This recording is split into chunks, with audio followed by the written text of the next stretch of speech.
Going green is all a fugazi. It's all about economic control, right? It's all a joke. All these eco-activists, man, it's all a fugazi, man. Don't buy into it. Hey, man, if you really want to pursue environmentalism, you got to do it the way the Lord told you to do it. You got to go into the scriptures, man. And you got to start viewing yourself as a tenant and a steward, or a caretaker. That's how you got to view yourself. You got to view yourself as a caretaker or a tenant that's on this planet Earth. You can't see yourself as an owner, because at the end of the day, this earth doesn't belong to you, and it wasn't created by you. It was created by Yahweh Bashem Shai. And through the Bible, through the word that we have today, it tells us how to take care of the earth. And when you do that, you're pleasing the Lord. And that's why you have all these problems today, because people aren't doing it the way that the Lord told them to do it. And that really starts with Esau, Edom, Job 9:24. The earth is given into the hand of the wicked. You know, he got the earth in his hand, and look at the earth today. It's in shambles. It's polluted. It's dirty. It sucks. It's going downhill. It's circling down the drain. And this article is just more proof to that. And that's why these big nations, man, these superpowers, they're very skeptical of the whole green agenda, because they understand that it's not doing anything, and really it's just a sneaky way to tax them, right?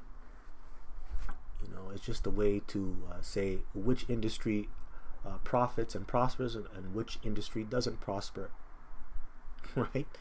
You know, that's all it is. It's just a money grab, man. So yeah, man, you know, all praises, all glory, and all honor due unto Yahweh Bahashem Yahushai, Bahashem Rakah Kodash. Double honors to the apostles and elders of Great Millstone, of GMS, that do rule well and that do teach well, and that have taught me this truth. To you I say shalom, and shalom unto the hopeful elect. Right? And Lord willing, this will be edifying and thought-provoking in the spirit and power of Yahweh Bahashem Yahushai. So, you know, I'm not going to focus on the whole article. I'm actually just going to focus on this part here. The illusion of green energy and politics dressed as science, right? So this is from RT.com. Why Russia was right to be skeptical of the green agenda. Eco-activism promised salvation. It delivered higher bills and weaker industry. And this came out yesterday. So we're going to only focus on these two, okay? Illusion of green energy and politics dressed as science. And you know, I find it funny, you know,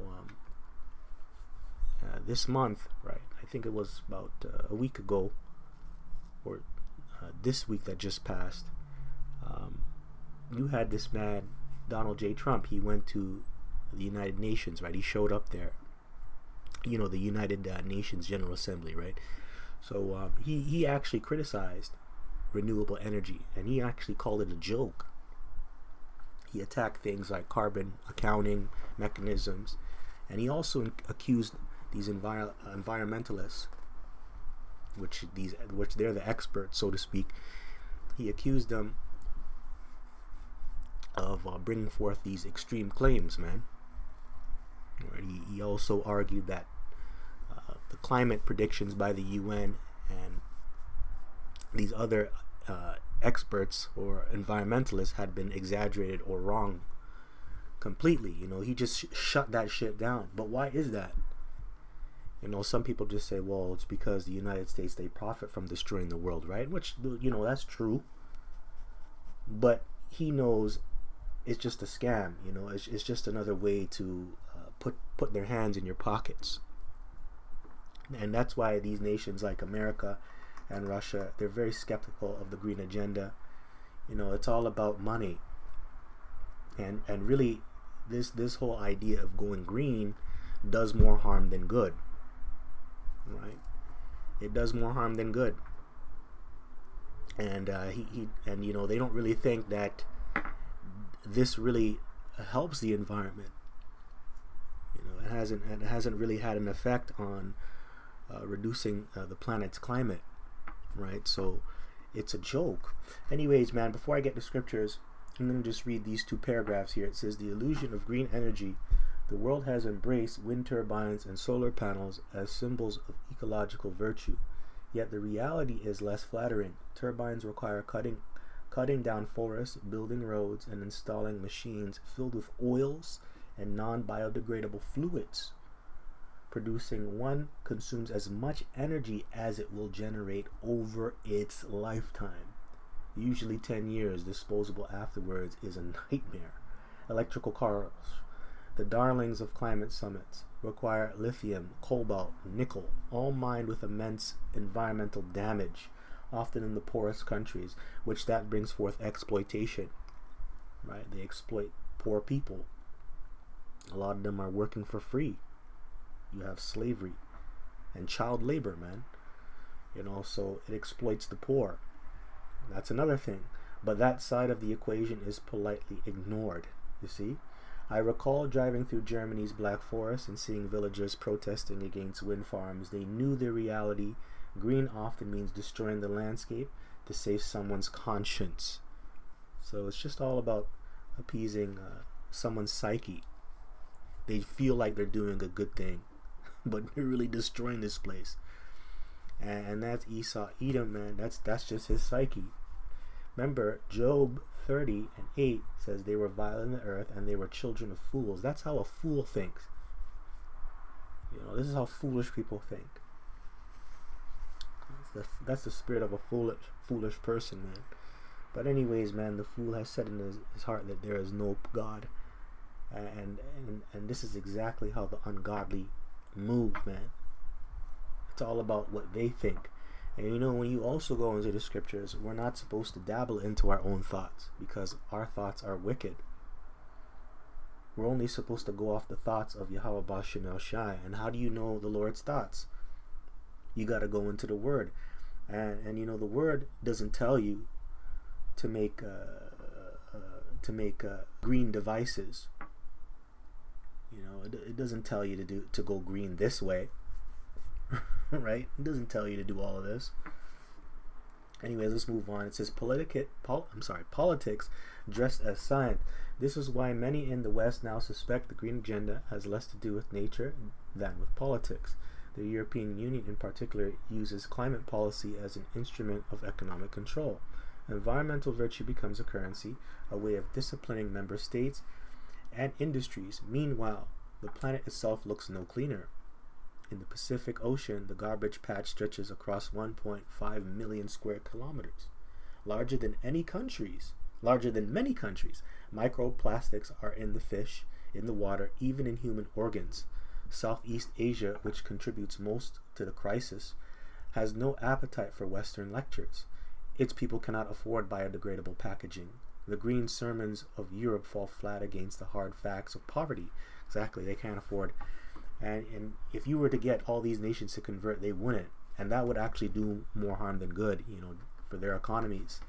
Because they just can't afford to go green. It's expensive. Right? That within itself, it doesn't make any sense. So obviously, it's just to appease someone's conscience. It's just a psychological thing. To make it seem like I'm doing a good thing and to make myself feel better. And really, it doesn't do anything. It does more harm than good. Pretty much. Anyways, it says the face of eco-activism has also changed. Once it was men and women braving water cannons on the open sea. Now it's a Swedish teenager refusing to go to school. Whatever her sincerity, she cuts a strange figure besides the raw courage of the 1970s. To many, the new style of activism looks like theater, moral outrage, choreographed for television and Twitter, not for actual change. Yeah, it's all just a front. You see. So obviously Russia doesn't buy it, and these different nations, they don't buy it. It doesn't make sense. Right? So yeah, in practice it functions as an instrument of economic control and restructuring. That's why you have something called carbon pricing. You have something called carbon taxes, cap and trade systems. They put a price on emissions. Even over here, man, like you got to do an emissions test. Like, what is that really doing? How does that really help the earth? I'm still polluting the earth when I drive my car. What's the point of having an emission test? Like, these are the things. And then you have to pay for that. All these little things, man. Yeah, I find like these things, man, it effectively steers how industries allocate their resources too. Right. It's ridiculous. By controlling carbon pricing, these policymakers influence investment flows. And even like it changes like consumer behaviors. It steers the consumer to buy a certain thing. That's just a money grab. It's just to make someone rich. Joke, man. Climate. I find when you take a look at climate policy, it often dictates which industries thrive and which decline. People or industries that use fossil fuels, they'll be penalized or phased out. Which, using fossil fuels, it doesn't make sense either. That's not really good. There's other ways to get energy, cleaner ways to get energy. You can even use water. You can use oil. You can use microsonic waves. There was a gentleman. I think he was a South African or Zimbabwe inventor. He invented a car that goes off of microsonic waves, I believe. But even then, man, people who use fossil fuels, they'll be penalized now, or they'll go phased out. Like renewable energy, battery tech, and EVs receive subsidies, tax breaks, or mandates. That's if you use renewable energy like batteries and shit. So if you jump on the bandwagon of going green, you get a tax break. Right? You're not charged a lot of money. So it's just a money grab. And that's what the article is going into. So you really can't buy into this going green. It's just a scam. If you really want to go green, you gotta serve Yahweh Bashem El Shai and follow what he said. Am I right or am I wrong? Let me get this.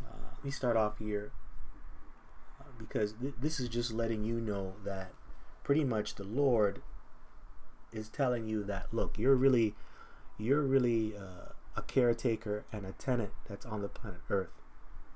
I created the Earth, and now I put you on this Earth to live, so I'm going to teach you how to live on the Earth, and that's why he has given us the Bible.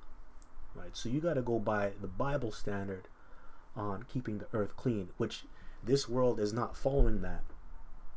So let's start at Genesis chapter 1 verse 31 here. And it says, and the Most High saw everything that he had made, and behold, it was very good. So what does that mean? Everything that he made, going back to the very beginning, it was good. So it was perfect. Right?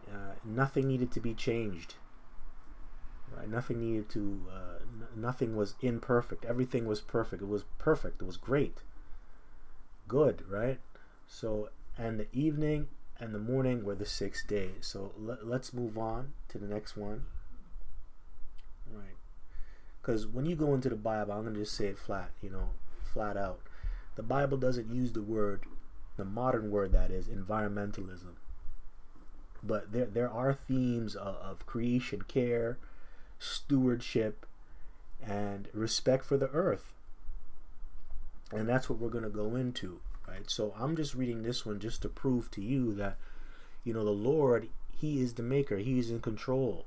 He made everything how it was supposed to be, right? And we're supposed to go along with the flow, with everything that he created, right? So I can't stress that enough. So let's move on here. Let's start here. This is Genesis chapter 1 verse 26. And the Most High said, let us make man in our image, after our likeness, and let them have dominion over the fish of the sea and over the fowl of the air. You see that? Okay. All right. So take this in. Okay. And over the fowl of the air, and over the cattle, and over all the earth, and over every creeping thing that creepeth upon the earth. So the Most High created man in his own image. In the image of the Most High created he him, male and female created he them. Okay. And the Most High blessed them and said unto them, be fruitful and multiply, and replenish the earth, and subdue it, and have dominion over the fish of the sea, and over the fowl of the air, and over every living thing that moveth upon the earth. You see that? So, obviously the Lord, he emphasized, in the very first scripture that I read, or precept that I read, Genesis 1:31, he emphasized that the world is good and really it belongs to him. And pretty much we as human beings, starting with you Israelites, the sons of Adam, okay, you were placed here to take care of it. Okay, so this is just setting up stewardship rather than exploitation. What people really take out of this when it says have dominion, they think that, oh, okay, so now I can dominate the earth. That means I can exploit the earth. No. If you dominate something, you're supposed to dominate in righteousness, which means you're supposed to be a steward.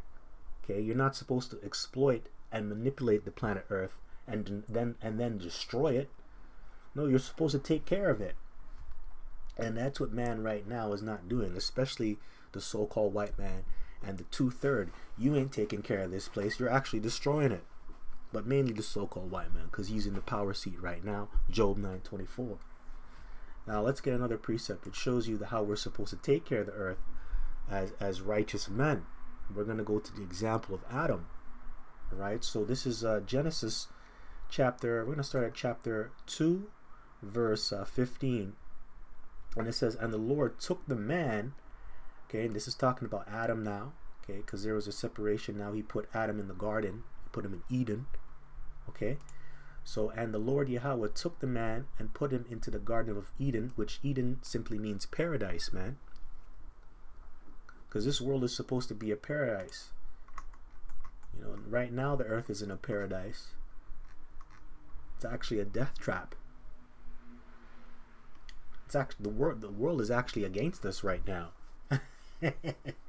You know why? Because we're disobeying the law, statutes, and commandments. The earth is actually spewing us out.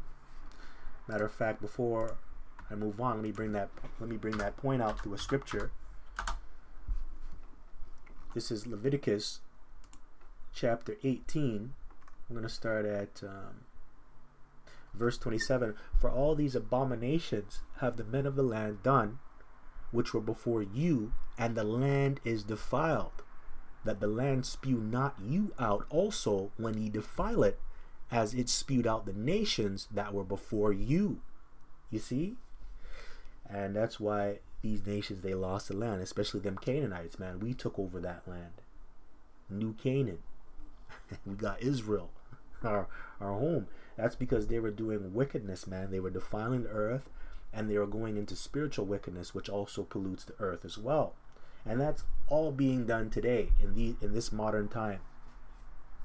Right, so the earth is defiled, and now the earth is spewing everybody out.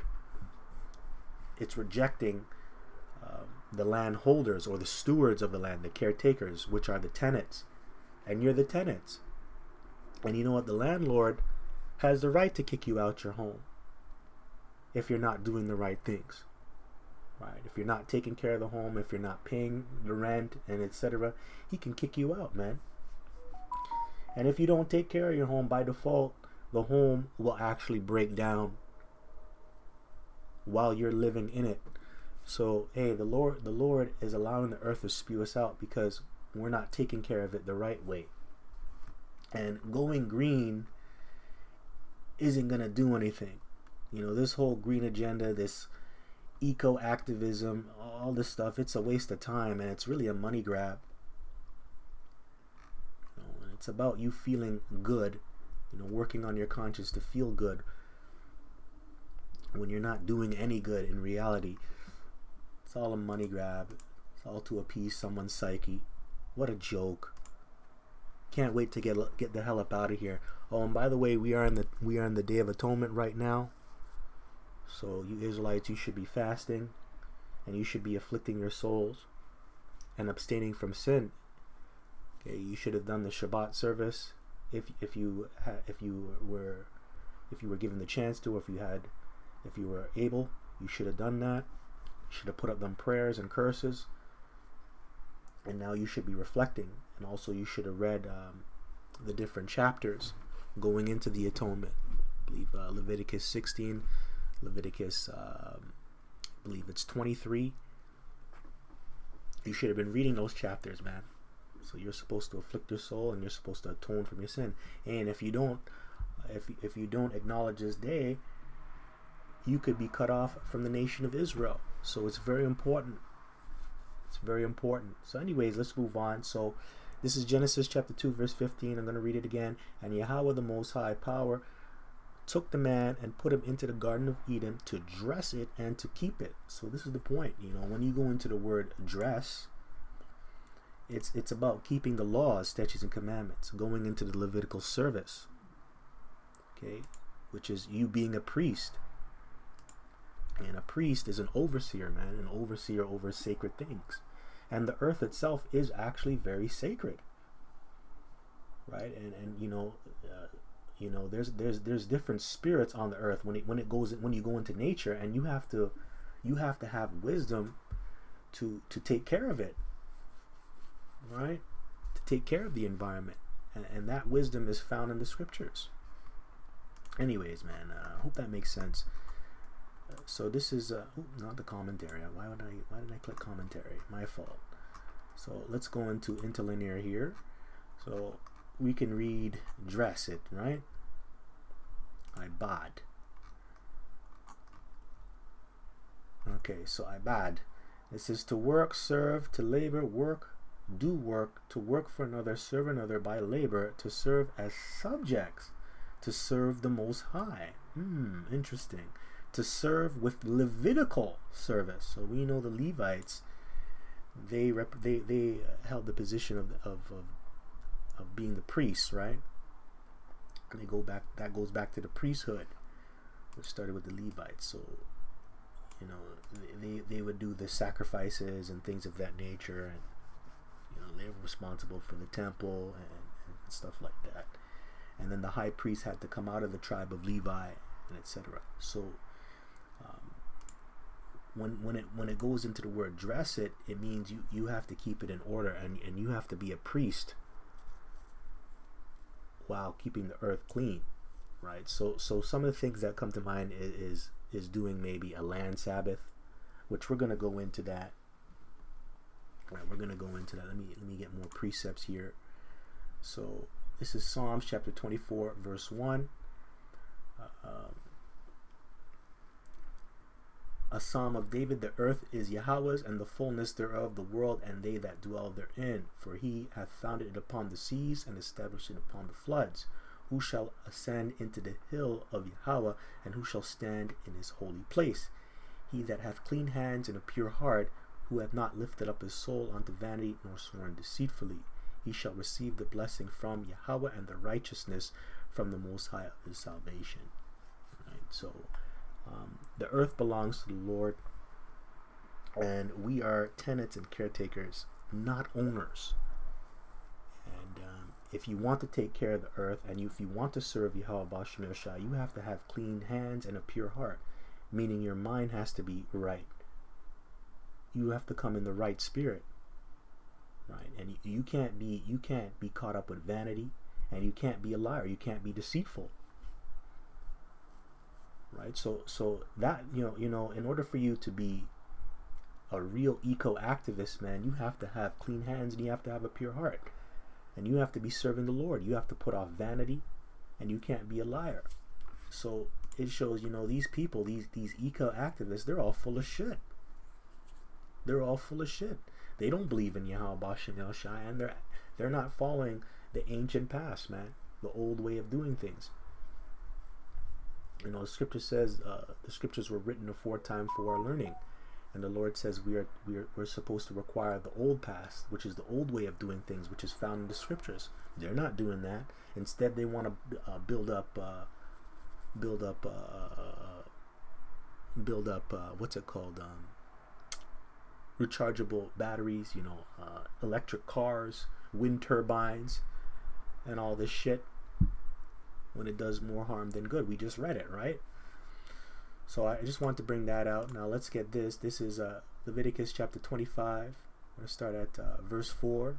But in the 7th year shall be a Sabbath of rest unto the land, a Shabbat for Yahweh. Thou shalt neither sow thy field, nor prune thy vineyard. I should have started from verse 3, actually verse 2. Let me start from verse 2.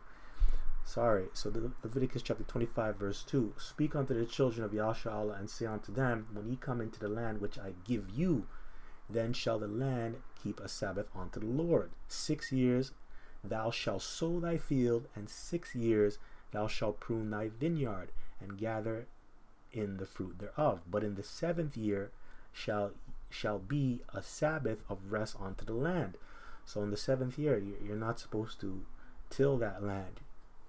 You're supposed to leave it and let it rest.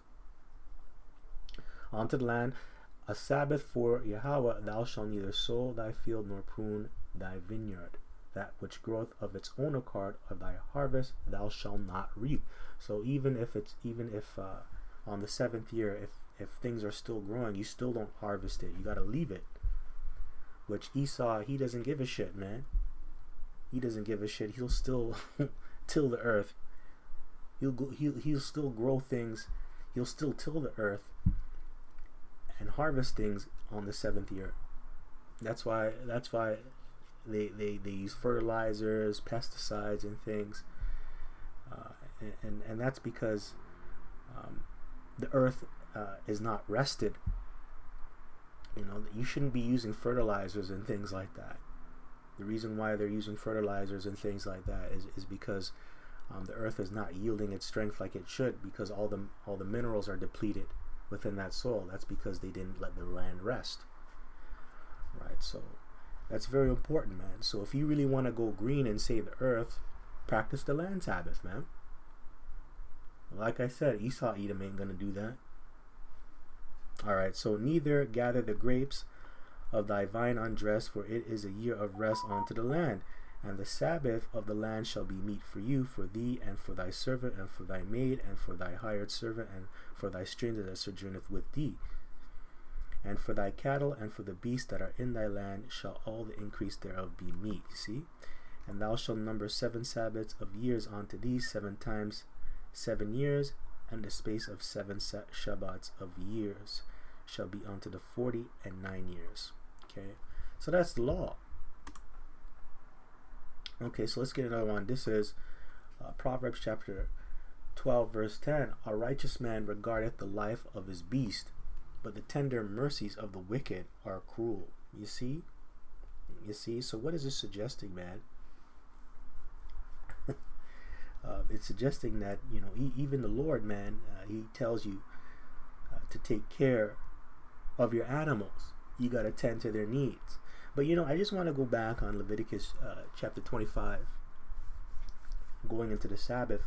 You know, this obviously shows you the Lord is telling the Israelite man, the righteous man, to acknowledge ecological balance and sustainability.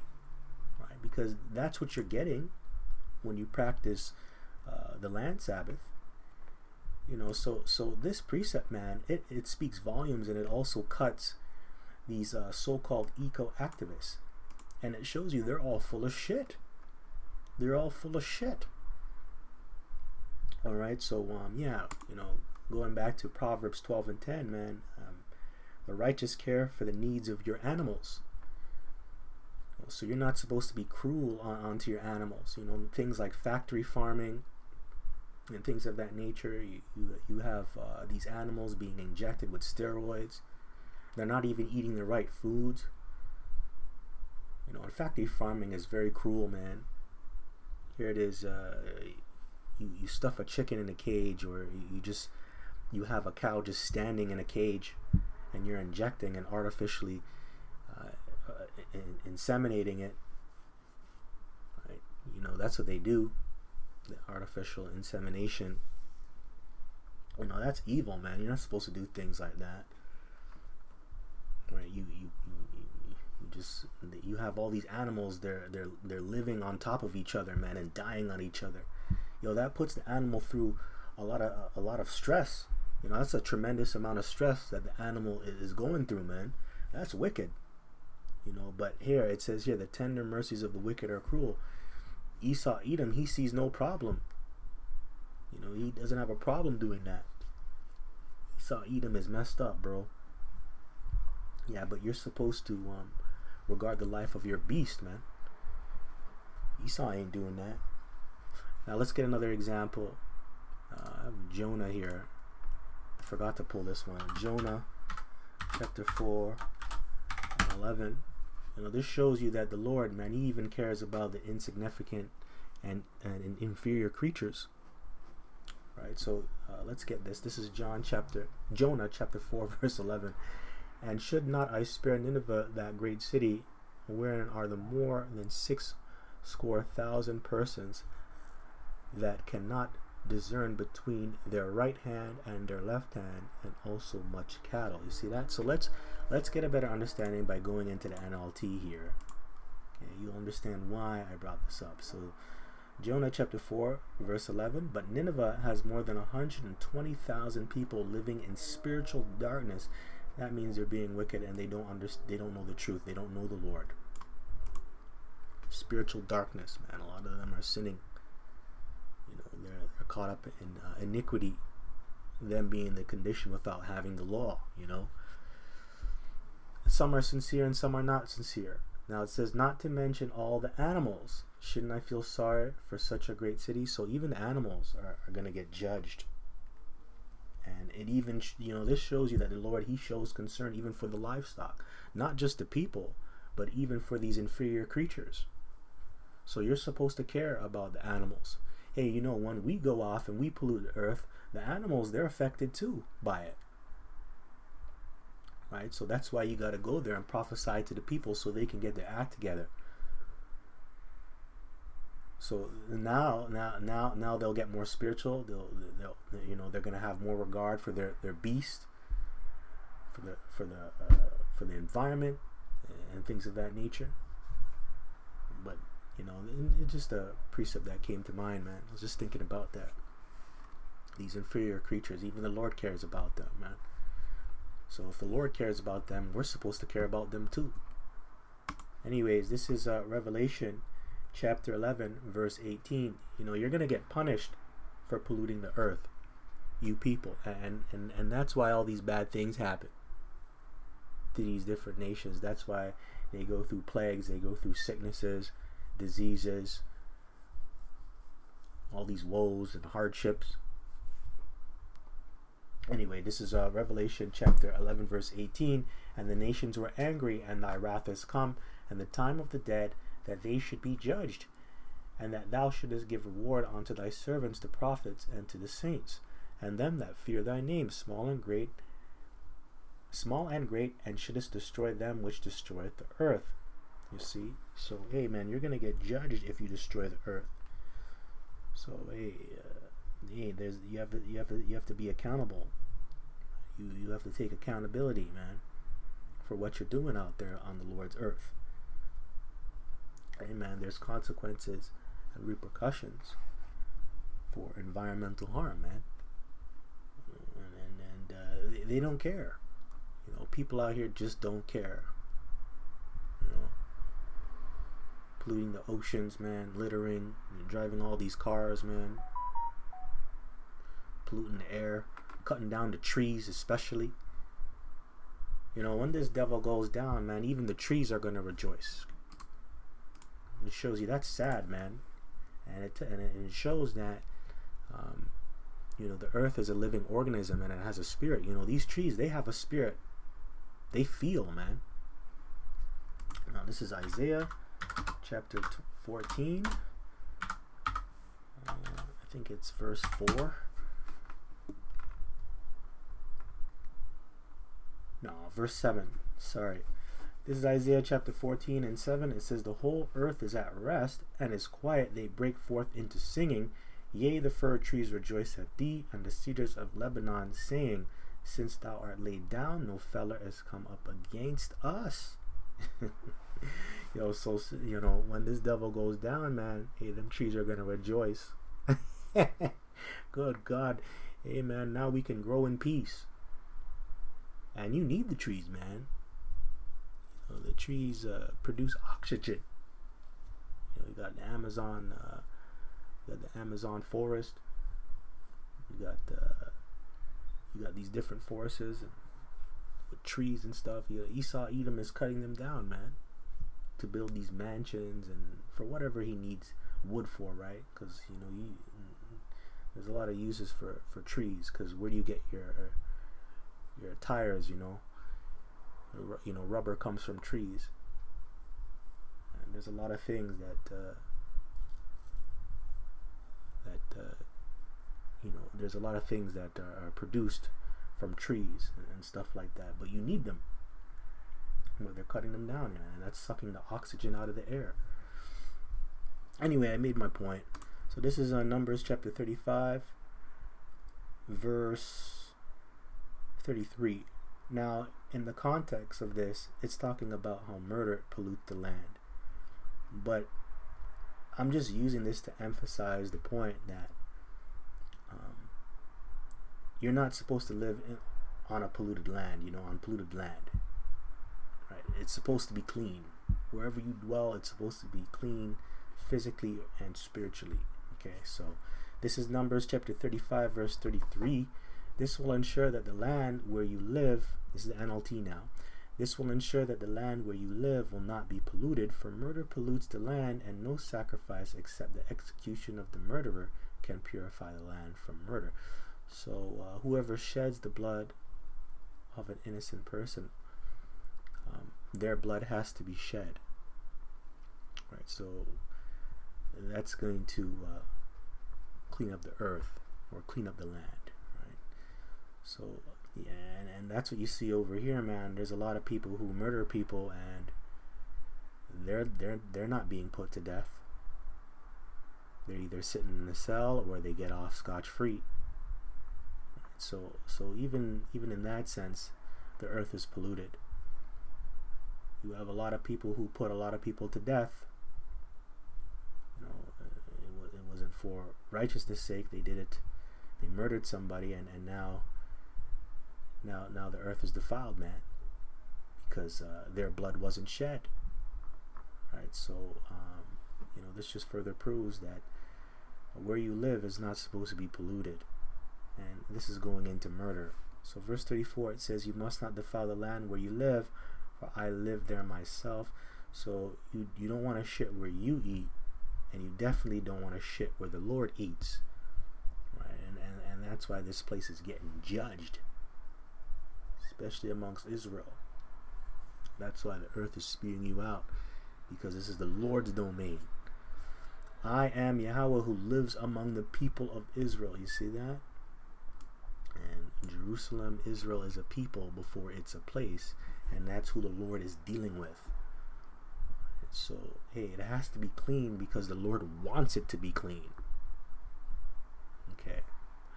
And if you break the law, man, the earth will spew you out of its mouth. Because the earth itself is a living organism, and that's how the Lord set it up to be. Now, last scripture.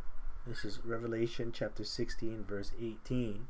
"And the fourth angel poured out his vial upon the sun, and power was given unto him to scorch men with fire. And men were scorched with great heat, and blasphemed the name of the Most High, which hath power over these plagues. And they repented not to give him glory." You see that? So this is going into global warming and heat waves and things of that nature, and that's what man right now is experiencing. And this is because they have blasphemed the name of Yahweh Bashim Yahushai. They have been rebellious, and they've been wicked, and they despise Yahweh Bashim Yahushai. So that's what you get. You get scorched with heat. So that also goes into global warming and climate change and heat waves that we experience. It's not because you're polluting the earth. It's because you're just, well, yes, it is, but it's because you're really going against the Lord, and you're denying his existence, So now you get judged for that. Now the earth heats up. And over the years, man, over the decades, the planet has been heating up. The temperature of the planet is getting higher. And that's not good. And that's a result of your wickedness, you just being wicked. So, anyways, man, that's it. The green agenda is a joke. It's a fugazi. Hopefully this doesn't get striked. So with that, just want to give all praises, glory, and honor due unto Yahweh, Bahashem, Yahweh Shai, Bahashem, Rakah HaKodash, and double honors to the apostles and elders of Great Millstone of GMS that do teach well, that have taught me this truth. To you I say Shalom, and Shalom unto the hopeful elect. Kwame Sha'ala and Abba Babal. Shalom.